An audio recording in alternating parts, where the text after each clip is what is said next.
Assalamualaikum warahmatullahi wabarakatuh. Perkenalkan, nama saya Rata Puspitasari dari Prodi Pendidikan Ekonomi kelas malam dengan NIM 18721-539. Sebelumnya saya hormati Ibu Sintia Nisa SPD MPDE selaku dosen pengampu mata kuliah Ekonomi Koperasi dan UMKM. Di video kali ini saya akan membahas tentang koperasi. Apa sih yang dimaksud dengan koperasi? Koperasi adalah perkumpulan dari orang-orang yang bersatu secara sukarela untuk memenuhi kebutuhan-kebutuhan dan aspirasi-aspirasi ekonomi, sosial, budaya bersama melalui perusahaan yang mereka miliki bersama dan mereka kendalikan secara demokratis. Di dalam koperasi terdapat nilai-nilai dan prinsip-prinsip. Di antara nilai-nilai koperasi antara lain: 1. Menolong diri sendiri. 2. Tanggung jawab sendiri. 3. Keadilan dan kesetiakawanan. 4. Kejujuran dan keterbukaan. Dan yang kelima, ada serta kepedulian terhadap orang-orang lain. Prinsip-prinsip koperasi di antara lain: 1. Keanggotaan sukarela dan terbuka. 2. Pengendalian oleh anggota-anggota secara demokratis. 3. Partisipasi ekonomi anggota. 4. Otonomi dan kebebasan. 5. Pendidikan, pelatihan, dan informasi. 6. Kerjasama di antara koperasi. Dan yang ketujuh, ada kepedulian terhadap komunitas. Berbagai hubungan dalam koperasi. Hubungan dalam koperasi terdapat menjadi 3 bagian. Yang pertama ada hubungan kepemilikan, yang kedua ada hubungan pelayanan, dan yang ketiga ada hubungan pasar. Hubungan kepemilikan menunjukkan besarnya peranan anggota dalam koperasi. Artinya anggota adalah pemilik perusahaan koperasi. Sebagai pemilik, anggota mempunyai kewajiban-kewajiban dan hak-hak tertentu terhadap koperasinya. Berikut kewajiban anggota koperasi. 1. Ikut serta secara individual dalam usaha bersama guna mencapai tujuan. 2. Kewajiban untuk setia kepada koperasi. 3. Kewajiban untuk membayar kontribusi keuangan yang ditentukan. Dan yang keempat, ada kewajiban bertanggung jawab atas utang koperasi. Sedangkan hak anggota koperasi di antara lain: 1. Hak untuk menghadiri rapat dan mengajukan usul. 2. Hak untuk memilih dan dipilih menjadi pengurus. 3. Hak untuk diberitahu mengenai sesuatu hal yang berhubungan dengan koperasi. 4. Hak untuk mengundurkan diri dari keanggotaan. Dan yang kelima, ada hak untuk menerima kembali dana yang disetorkan karena koperasi dilikuidasi. Dan yang kedua, ada hubungan pelayanan. Bentuk hubungan pelayanan koperasi terhadap anggota dapat dilakukan melalui bisnis antara usaha anggota dengan badan usaha koperasi. Ada 2 faktor utama yang mengharuskan koperasi meningkatkan pelayanan kepada anggotanya. Yang pertama adalah keadanya tekanan persaingan dari organisasi lain atau terutama organisasi non-koperasi.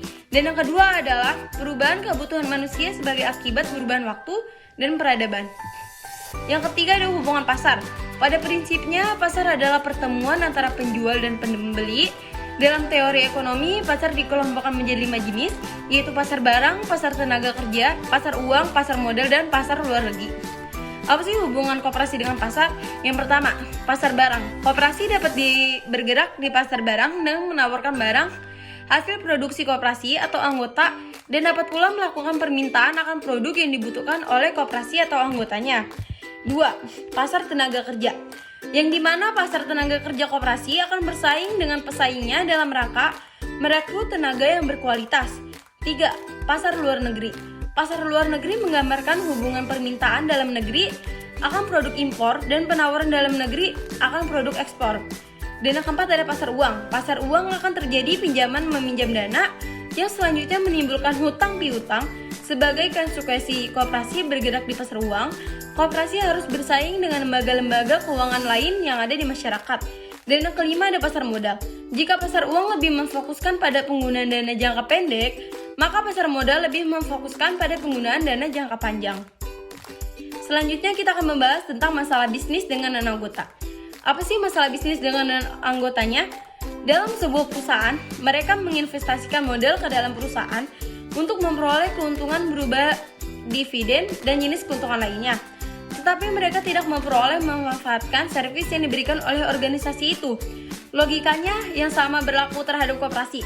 Semakin banyak ia terlihat dalam melakukan bisnis dengan non-anggotanya, semakin besar kehilangan karakteristik koperasi dan secara berangsur-angsur berubah menjadi suatu organisasi dari para pemegang saham atau para investor yang dominan.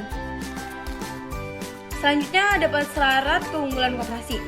Ada 3 hal yang harus diperhatikan jika ingin koperasinya merahasiakan keunggulan skala ekonomi, yaitu 1. Koperasi harus memperlihatkan kemampuan yang sama dalam memproduksi dan mendistribusi produk kepada anggotanya dibandingkan dengan perusahaan lainnya yang menjadi pesaingnya.